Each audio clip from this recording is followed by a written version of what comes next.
Scott Young is the Wall Street Journal best-selling author of Ultra Learning. He is a podcaster, a computer programmer. He is an avid reader. His newest book is Get Better at Anything, 12 Maxims for Mastery. Welcome back to the show, Scott. Oh, it's great to be here. Thanks for having me. Yeah. It's been a little while, so refresh our memory. Yeah. Tell us a little bit about your personal life, some more about your work, and why you do what you do. Yeah, I think it's been like almost about 5 years maybe since Ultra Learning came out, which is it's crazy to think about. But yeah, since then I've become a father twice. I have a 4-year-old and a 1-year-old. And I spent a good chunk of that 5 years just reading hundreds of books and academic papers and things like that to prepare for this book. Just the topic continues to fascinate me, and I wanted to provide a nice sequel for Ultra Learning, dig deeper into some of these ideas that I was able to begin touching on in that book. Awesome. All right. So, are you a good dad? I'd like to think so. I'd like to think so. I mean, I think there's always more that we could do as fathers, and certainly when you're starting out, you figuring out like how do you put on the diaper, how do you do everything you have to do, and then by the time you're round number two, you're like you know how to get them to sleep in your arms, this kind of thing. So I'd like to say I'm a good dad, but I mean, time will tell. I think they each go through phases as they're growing up, and so you deal with different challenges when they're little babies than when they're teenagers, for instance. Yeah, for sure. So I've got a Yeah. 7-year-old, a 4-year-old, and a 10-month-old, and I've Ooh, gotten a little wow. So bit you got the better. gamut. I've gotten a Yeah. little better every time. Definitely. How many Or more parenting books confident at the very least. or apathetic? So, Yeah. Yeah. how many parenting books did you read, if any at all? Yeah, I mean, I did read, like, especially before the first one, you read a bunch of parenting books, and I remember reading the one about like getting them to sleep on a schedule, which when with my first son, so my firstborn, he was a really good sleeper, and so my wife and I are like patting ourselves on the back of like, well, we did everything right, we were following the schedule, you just have to follow the schedule. And Yeah. then my daughter came around, and she was like, I love her to death, but she was not one for sleeping through the night for about the first year. And it was Mm. like, okay, all right, maybe it was just the kid. And so you do have some of these humbling moments. My grandmother, she had 6 kids. And I remember her like a quote from her was, before she had any kids, she had 6 theories of parenting and 0 kids. And then after, she had 0 theories of parenting and 6 kids. So I think that's just how it is sometimes. But I mean, you learn your approach, you learn your style, how you like to handle things. And I think, I mean, parenting is just one of the big undertakings that at least some of us do in life. And you want to do it well, right? Yeah, I'm interested. Certainly, obviously, the title of your book is Get Better at Yeah. Anything. So, whatever I do and I commit to doing, I'm interested in. Yeah. Hmm. Am I interested in getting good at everything? I am interested in getting good at everything that I do. How do you think about that? Better versus Well, good?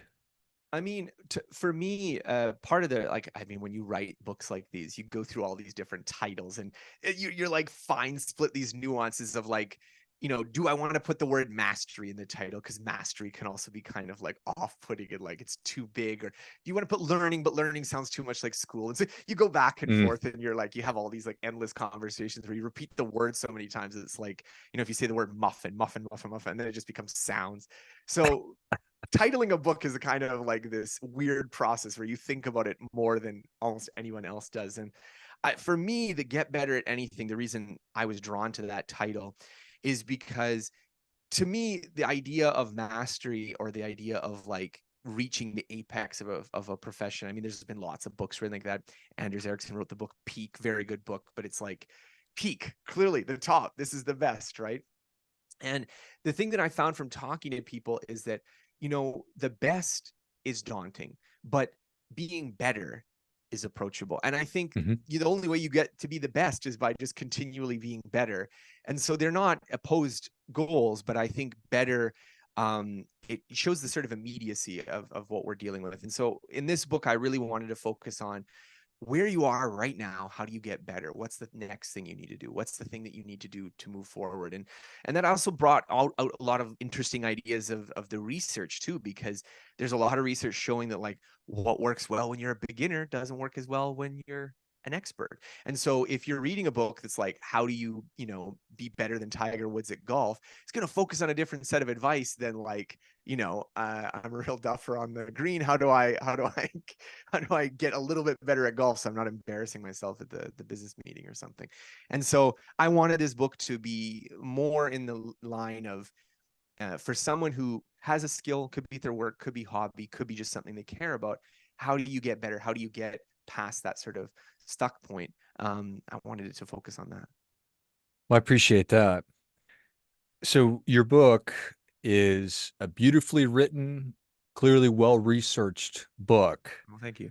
Are do you consider yourself to be a good writer, a great writer? How do you think about that? I think the And moment and you how think has of that yourself evolved? as a yeah, I think the moment you think of yourself as a great writer is a dangerous, dangerous time because then you're no longer focusing on the craft. So I always leave these kinds of judgments of my first year. Like that's for the reader to decide. You can read this and be like, I think this guy's a genius, or you can read this and be like, what a hack. And you know what? I leave that judgment to you. I don't try to have that self-perception. For me, it's always again that kind of like yeah that first derivative, that getting better. And so when I was writing this book, all of my attention was focused on like, well, what did I do well in the last book that I can kind of expand on and build upon? And one of the things for this book I recognize is that like with the first one I wrote, it was more personal. Like there was little sections that were a little bit more memoir like as my own personal experiences. And for this one I wanted to try to move beyond that as a writer, where I wasn't, leaning on my own opinion so much. And it turns out when you don't lean on your opinion so much, you got to read a lot. You got to do a lot of research. Like if everything you want to say, you want to back up with something, that takes a lot more work. And so it was a real journey. But I think at the end, I like where the end product came out. I feel like, I hope you read the book and it feels like, oh, this guy actually did some reading. He didn't just say, well, this is what I think about learning based on thinking about it for half an hour. Yeah, well, I think that that's certainly clear. So, are you going to make that mistake again, or is the next book going to be based on your opinion?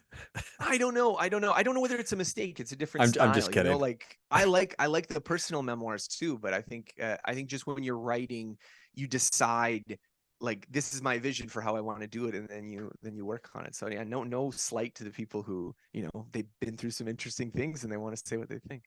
for sure. All right, so you mentioned that Ultra Learning came out 5 years ago. When Yeah. did you make the decision to write another book? Are you always known as a writer? And how did Yeah. you settle on this topic?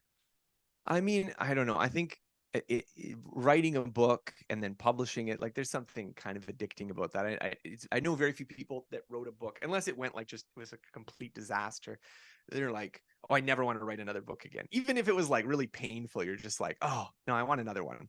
And so I think the idea started turning immediately. Now this book, and I think this is like the challenge of writing book number two, is that with book number one, you've been kind of building up your whole life to it. Like every life experience, thing you've learned, idea, actionable wisdom, this kind of stuff, you find some way to fit that in book number one. And then book number two, you're like, okay, now clean slate, starting from scratch again. And so it's a very different kind of process. And so as I said, like the first book was more personal, more kind of like, seen through my lens of how I see things.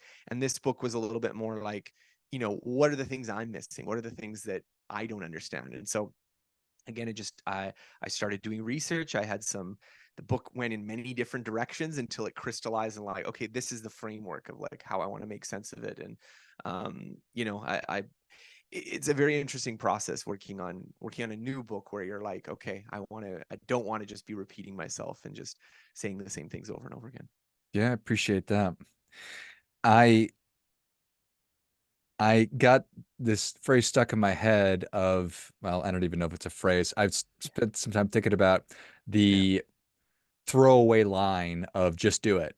And it's such a Yeah. great iconic term, but you Yeah. tell somebody to just do it, but I don't know how. So you're trying to get better at something. Well, just go and do it.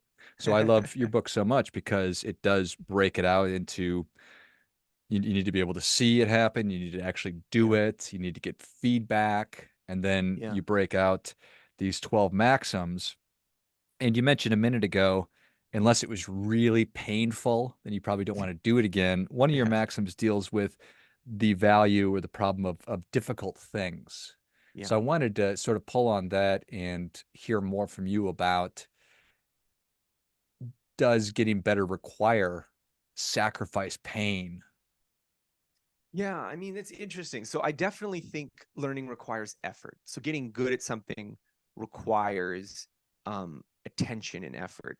So I'm definitely not here to sell the book of like, here's how you can learn in your sleep or something like that, right? Like there's definitely people that have that idea, but I'm that's not my intention. I think in order for you to like learn anything, you got to be paying attention to it. In order to improve on a skill, you need to be focusing. So I do think those are important, but are those painful? I think it depends. And I think there's definitely people who can talk about their sort of entry into a skill or a field, and it's just, it's exciting, it's challenging, it's joyful. Like the example I like to use of like the positive case of learning is like when you get really obsessed, when someone gets really obsessed with like a video game, right? Like it's Hmm. just designed to be immersive and you just get sucked in and like, oh, and 100 hours have gone by and you've been playing this whole time, right? And then you have the opposite example of like, being in the classroom and like watching the clock tick down. And so in my mind, learning and getting better at things often involve difficulty. They almost always involve effort. But whether or not they involve pain, whether or not they are like, this is just agonizing versus this is a joy, I think really depends on, a lot of the factors. Now, can you always avoid pain? Can you always avoid things being difficult? I don't think so. Sometimes you're just going to have to get through that boring part to get to something exciting, or sometimes you're going to have to deal with like your own insecurities or fears. I have a whole chapter talking about that at the end. But at the same time, I think there's lots of, difficulties we face in learning, things that we struggle with that are maybe unnecessary. They're maybe, they come up just because of the environment, but if we could have a different environment, we would learn better. That's a great point. As I was reading through it, I thought, well, how many things in my life that I've learned and gotten good at have been easy? And so many of them have been physical endeavors, like getting good at Yeah. a sport. Yeah. And a lot of that does require physical discomfort. If you want to get Yeah. stronger, it's by the very nature of it. But the video game example is excellent because that's just fun. So it Yeah. doesn't need to be painful, but it does require effort and focus. But I mean, even sports, like I know, like, you can get in situations where something that is like physically taxing is nonetheless like really exciting. Like, I don't know, you can probably think of sports that you just like, maybe you just caught on to it, but you just like really liked it from day one. Like for me, I've liked skiing, like downhill skiing from the first day I did it, and I was really bad. I'm still not even that good. Like I'm not like some world class skier, but even from the first day where I didn't know how to turn and I just had to fall in order to like switch directions, I was having a blast. And so I think, it's, yeah, I would fall, I'd hurt myself, I would, there would be physical strain, my body would be sore after. So undoubtedly that's part of it. But I think sometimes the conditions are set up so that, yeah, you're really going to enjoy something, you're going to naturally have it work. And then other times you're going to hit little obstacles, you're going to hit little roadblocks. So to me, understanding the principles of learning, understanding all this work that researchers, cognitive scientists have done to understand how learning works, they're to give you an extra tool so that when you do get stuck or when you do encounter difficulties that would make you give up, you can say, well, maybe I could try this, or maybe this is the problem. Yeah, I appreciate all that. So if I wanted to become a power lifter, that's Yeah. it's a lot of things, but I Yeah. need to physically build muscle. Hmm. If I wanted to become a great video game designer, it's more of an Yeah. intellectual pursuit. And Hmm. if I wanted to get good at meditation, maybe that's intellectual, but also a little Yeah. spiritual. Is Yeah. it, are they all the same? Well, I mean, they're definitely different. Like building muscle and building knowledge or skills. There's obviously similar principles, practice, what we were talking about, a lot of these things. But there's also key differences too. I even have a whole chapter talking about some of those differences between like building muscles and building intellectual abilities. But I think that the focus of the book is definitely a little bit more on the intellectual end. Part of that is just because already get better at anything is like such a broad topic. Like you could write an entire book about one of the particular like I could have written an entire book about just like pilot training. Like I read entire books about pilot training in the book. Like I don't want to write an entire book about pilot training, especially not flying a plane myself. But you could focus entirely on like how to become a good doctor, how to become a good writer, or one of these things. So already just taking the intellectual gamut, you're covering a good base. But sometimes they are interleaved. Like if you're again learning a sport, there's an intellectual, there's a cognitive component, and there's a physical one. So if you are golfing, for instance, I know Tiger Woods was kind of famous for like being one of the first golfers to like start lifting weights. It used to be just like kind of paunchy older white guys who are like, whatever, I'll just hit the club. And then Tiger Woods is like, no, this is a sport. I'm going to be athletic about it and actually like build some muscle so I have more powerful drives. And that's become a thing now. But at the same time, the part of his body that's like controlling the swing, that's determining whether he hits the ball correctly and stuff, that's all happening in your brain. That's all kind of an intellectual thing. It's not intellectual in the way we think of academics, but it's an intellectual thing. So those rules, those principles for learning in that domain definitely apply. So I think intellectual development actually covers quite a bit of what we want to get good at when we're getting good at things. Even powerlifting is quite a bit mental, I think. No, I think that that's right. So to sort of circle back on your writing Yeah, process, sure. you just talked about how you wrote or you read books on pilot training. And Yeah. do you have a Oh yeah, sense of all over the place. how many books you read or how much time you spent researching for this book? Couple years for sure. So I keep a little document. Now it's not entirely exhaustive because sometimes when I would be in the middle of writing a chapter, I would go directly to research some points and then I wouldn't necessarily log it. But when I was doing more survey research, like I don't know how I'm going to use this yet, I kept a pretty detailed note system. And every time I would read a new book, I'd put it in this file system. So I'd have like all my notes. So if I have to go back to that book, I don't have to read through every page. And I think I had at the end of the sort of process of writing this book, I think I had about 110 books and maybe no more than that, maybe like 150 books. And then I had about 500 to 600 papers. So I have like a folder with all these like PDFs of papers I downloaded. So not all of that made it into the book. Sometimes you read things and you're just like, okay, that's interesting, but it doesn't slot in, probably most of it. But in other cases, you just, I think the nice thing about doing such a broad survey is that my goal with writing this book was to not be like overly narrowly focused, not to be like, well, this is a cool study and then I'm going to blow that up and say that applies to everything.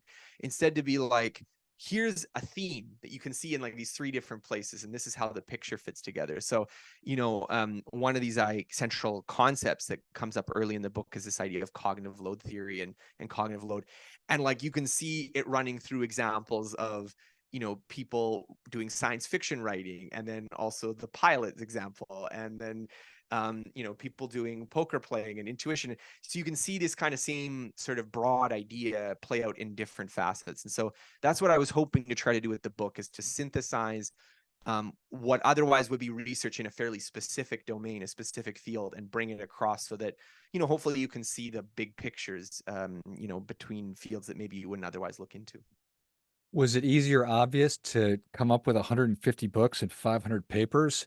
If you said you need to go find 100 books to on this topic, I'd be like, oh my gosh, I don't even know where to start or how long Well, it would take you me start just. with one book. You start with one book on a topic, and then they cite something, and you put a little star next to it. And then when you're done the book, you download that, and it cites another thing. You star that, and you cite that, and so it's this kind of like exponentially growing process. And then at some point, you have to cull it. Like I've got like a bookshelf with like maybe 20 books that I bought, but then didn't end up reading because they didn't make the cut of like what had to be read next in this sequence. So that's sort of my process for doing these researches. Like you just start with like, okay, let's get like the top 10 textbooks on like learning and memory and cognitive psychology, or and then you're in one book and you realize, oh, they're talking about pilot training and how there's all this research on like flight simulators, and that's kind of interesting maybe for this reason. And then you download like too many papers on like how people learn with flight simulators, and then you go further, and then you're like, okay, that's enough flight simulators, and then you're in the Renaissance learning about artistic education. And so it is this kind of blooming, expanding, growing process that, I mean, it takes a lot of time, but it's also exciting because you go in.